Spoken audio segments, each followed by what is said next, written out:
Assalamualaikum warahmatullahi wabarakatuh.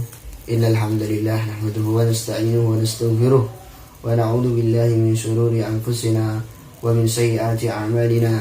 Man yahdihillahu fala mudilla lahu wa man yudlil fala hadiya lahu. Asyhadu an la ilaha illallah wahdahu la syarika lahu. Asyhadu anna Muhammadan abduhu wa rasuluhu sallallahu alaihi wasallam. Amma ba'du. Pertama-tama marilah kita senantiasa memanjatkan puji syukur kehadirat Allah Subhanahu wa taala atas limpahan rahmat dan karunia-Nya sehingga kita dapat berkumpul dalam acara ini. Dan kedua kalinya salawat beserta salam berupa kita haturkan kepada Nabi kita Nabi Muhammad sallallahu alaihi wasallam yang kita nantikan syafaatnya di yaumul qiyamah nanti. Amin ya rabbal alamin.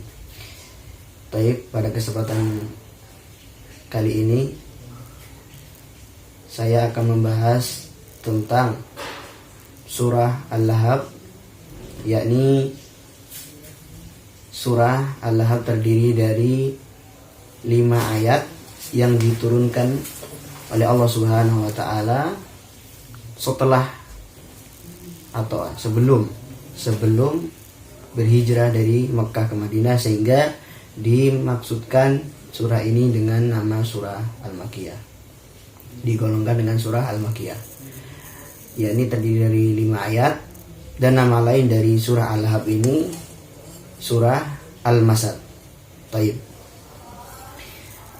kita baca. A'udzubillahi minasyaitonirrajim. Bismillahirrahmanirrahim. Dengan menyebut nama Allah Subhanahu wa taala yang Maha Pengasih lagi Maha Penyayang. Tabbat yada Abi Lahab wa tab. Binasalah kedua tangan Abu Lahab dan sesungguhnya dia akan binasa. Ma aghna anhu maluhu wa ma kasab. Tidaklah berpelajaran kepadanya harta bendanya dan apa yang dia usahakan.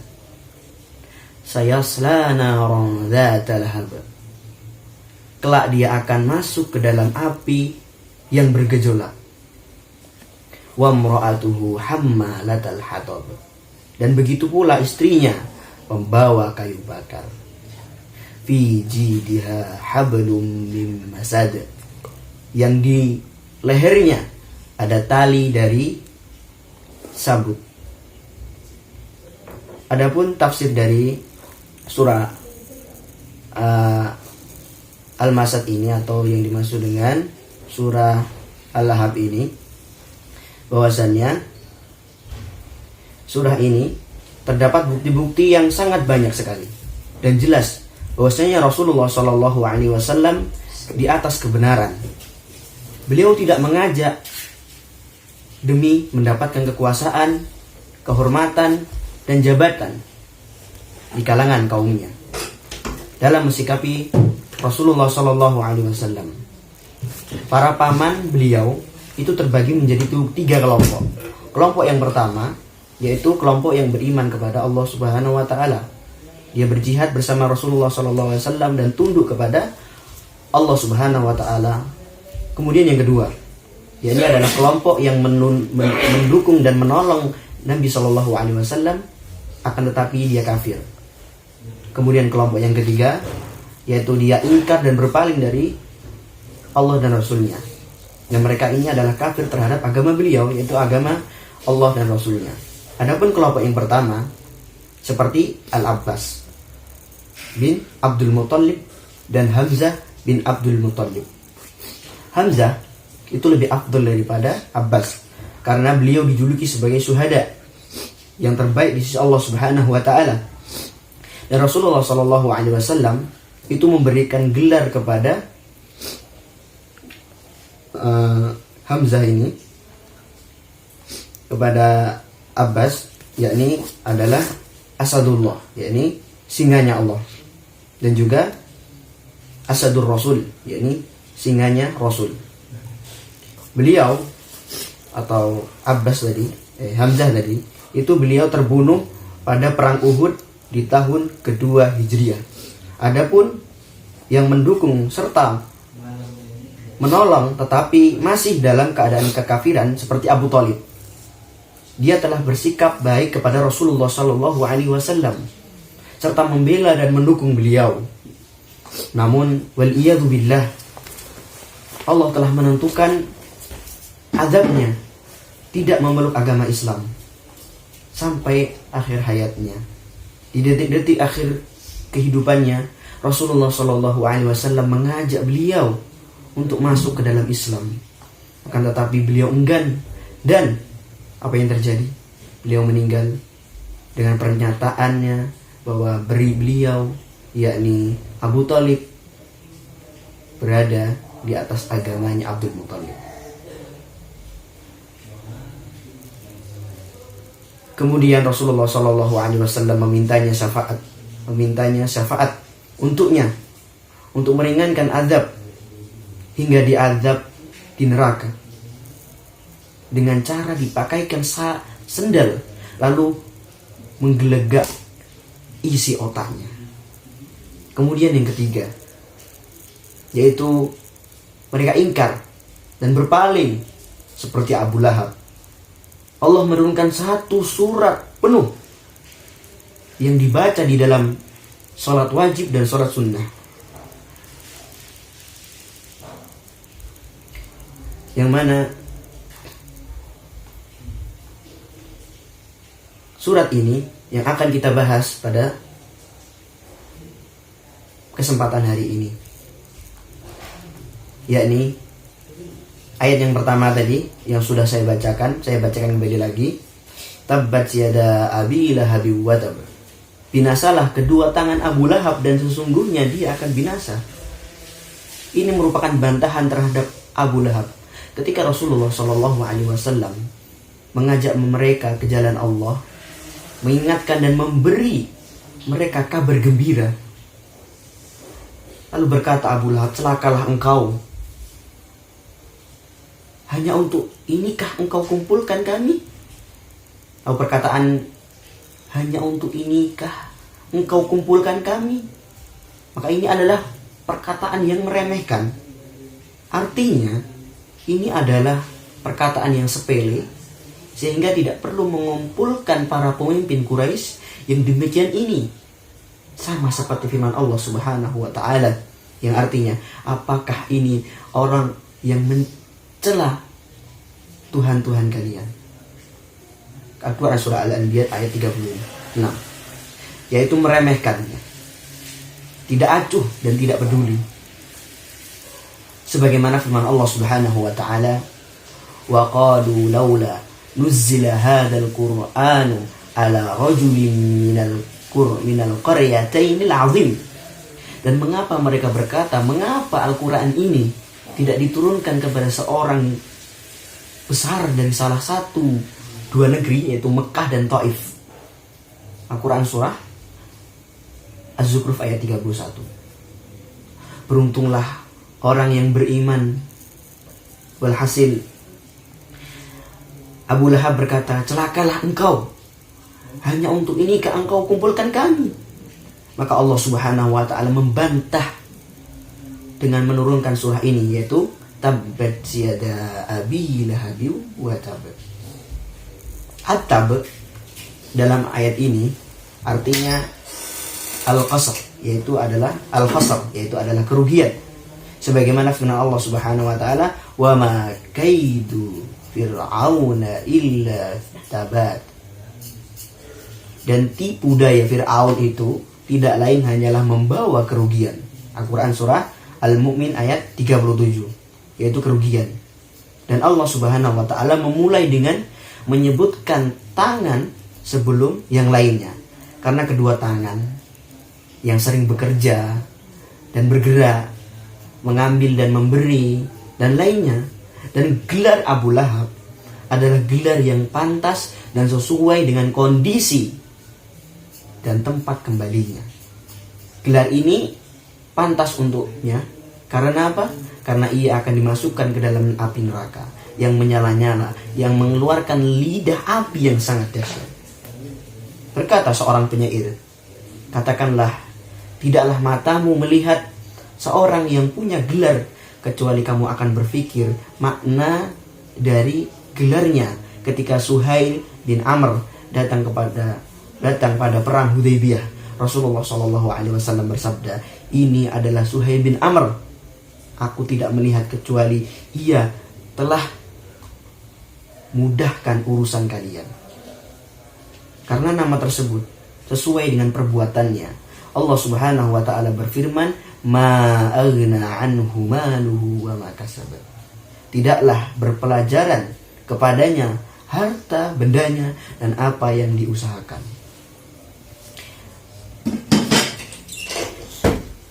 Berkemungkinan mempunyai makna istifham, yaitu dalam bahasa Arab istifham bermakna pertanyaan, yang berarti manfaat apa yang ia dapatkan dari hartanya dan apa yang ia usahakan. Jawabnya tidak ada sama sekali, atau bermakna naif, yaitu bermakna nafi, yakni penolakan. Berarti maknanya tidaklah bermanfaat kepadanya harta bendanya dan apa yang ia usahakan. Kedua, makna tersebut saling berkaitan, yaitu bahwa harta dan apa yang ia usahakan tidaklah bermanfaat sedikit pun untuknya. Padahal menurut kebiasaan, harta itu bermanfaat. Harta dapat dijadikan sebagai alat menebus jika seseorang ditawan ketika menawan musuh. Ia katakanlah, jika engkau membebaskanku, maka aku akan memberimu uang sekian-sekian, dengan meminta harta sedikit atau banyak. Musuhnya akan membebaskannya jika seseorang sakit atau lapar dan memanfaatkan hartanya. Harta sangatlah bermanfaat, namun dikatakan tidak bermanfaat jika tidak dapat menyelamatkan pemiliknya dari api neraka. Oleh karena itu Allah Subhanahu wa taala berfirman, "Ma aghna anhu maluhu wa ma kasab." Yakni hartanya tidak dapat menyelamatkannya dari siksa Allah Subhanahu wa taala. Wa ma kasab dikatakan maknanya adalah anaknya, yakni tidak bermanfaat baginya harta dan anaknya, sebagaimana yang dikatakan Nabi Nuh alaihi salatu wassalam, dan telah mengikuti orang-orang yang harta dan anak-anaknya tidak menambah kepadanya melainkan kerugian belaka. Al-Quran surah Al-Ma'arij ayat 21. Maka mereka artikan wama kasab, ini adalah anak. Pendapat ini juga didukung oleh sabda Nabi Shallallahu Alaihi Wasallam, sebaik-baik hasil yang kamu makan adalah hasil dari jerih payahmu, dan anak-anakmu tersebut termasuk dari hasil jerih payahmu. Pendapat yang benar adalah pendapat ayat tersebut lebih umum daripada yang demikian. Ayat di atas mencakup anak, ya, juga mencakup harta juga yang sedang diusahakan untuk ia dapatkan, juga mencakup apa yang ia usahakan untuk meraih kemuliaan dan kehormatan. Setiap usaha yang dilakukan untuk menambah kemuliaan dan kehormatan tidak bermanfaat untuknya sedikit pun. Ma aghna anhu maluhu wa ma kasab, tidaklah berfaedah kepadanya harta bendanya dan apa yang ia usahakan. Kemudian firman Allah Subhanahu wa taala, sayasla naran dzata lahab, kelak dia akan masuk ke dalam api yang bergejolak. Di sini ada huruf sin, sayaslana. Huruf sin pada sayasla yaitu adalah untuk at-tanfis, yaitu menunjukkan haqiqiyah, yaitu al-hakiki, dan al-qurb yaitu menunjukkan waktu dekat. Ya, al-qurb dan al-qurb, waktu dekat, yakni Allah Subhanahu wa taala mengancam, ya. Di sini Allah Subhanahu wa taala mengancam dalam waktu dekat dia akan masuk ke dalam api yang bergejolak karena kemewahan dunia dan bagaimana lamanya tinggal di dunia. Tetap saja dikatakan akhirat itu dekat, sehingga manusia yang akan ada di alam barzah merasa sebentar, walaupun tahun demi tahun yang panjang telah berlalu. Kemudian yang selanjutnya,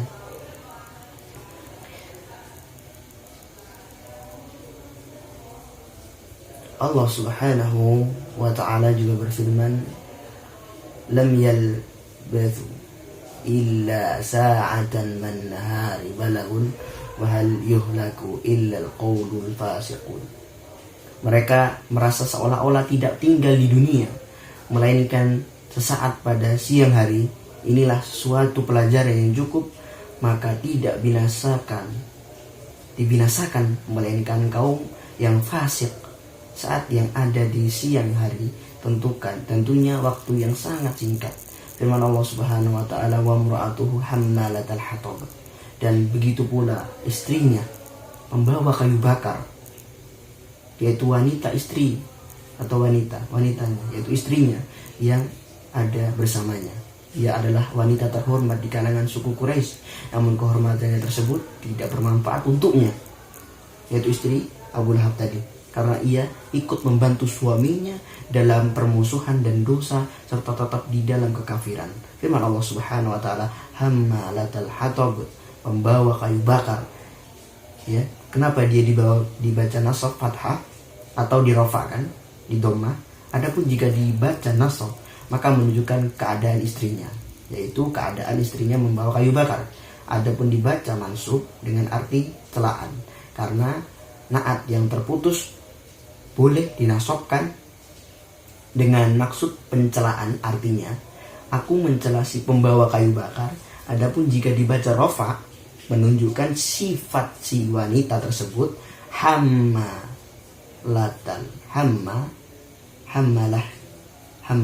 yaitu bentuk mubalaghah, artinya banyak membawa.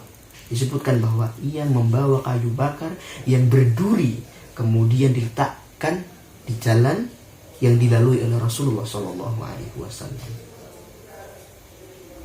untuk menyakiti Rasulullah SAW. Adapun firman Allah Subhanahu wa ta'ala, fi jidiha hablum min masad, yang di lehernya ada tali dari sabut. Al-jid ialah al-unuq, artinya leher. Adapun al-habl yaitu adalah tali. Al-masad yaitu adalah sabut, yakni ia pergi ke gurun dengan membawa tali untuk mengikat kayu berduri yang akan diletakkan di jalan yang dilalui Rasulullah SAW. Na'udzubillah min dzalik. Hal ini mengisyaratkan rendahnya cara berpikir, karena ia menghinakan dirinya sendiri. Seorang wanita dari kabilah yang terkemuka dari suku Quraisy, ya, dari suku Quraisy, pergi ke gurun dengan melilitkan tali sabut ke lehernya, tetapi demi untuk menyakiti Rasulullah SAW. Ia rela untuk melakukannya hanya untuk menyakiti Rasulullah SAW. Maka hendaknya kita senantiasa berintrospeksi diri terhadap hal tersebut, supaya jangan kita menyakiti orang lain, maka kita akan dimasukkan ke dalam neraka. Karena azab Allah Subhanahu wa ta'ala begitu keras dan begitu dahsyat, kita tidak mampu untuk menahan. Sekuat apapun ketika kita nanti masuk ke dalam neraka, kita di dunia sekuat apapun, itu sama sekali tidak akan bisa menahan azab api neraka. Maka kita senantiasa jaga anggota badan kita, jaga lisan kita, semuanya, jangan sampai kita menyakiti orang lain. Contohnya adalah seperti Abu Lahab dan istrinya dimasukkan ke dalam neraka karena perbuatan yang dia menantang Rasulullah SAW. Mungkin hanya itu yang saya sampaikan pada kesempatan hari ini. Saya mohon maaf apabila ada kesalahan, itu datangnya dari syaitan dan dari saya sendiri. Adapun kebenaran dari Allah Subhanahu wa ta'ala, saya meminta ampun kepada Allah Subhanahu wa ta'ala. Mungkin ini yang saya sampaikan. Wabillahi taufiq wal hidayah. Assalamualaikum warahmatullahi wabarakatuh.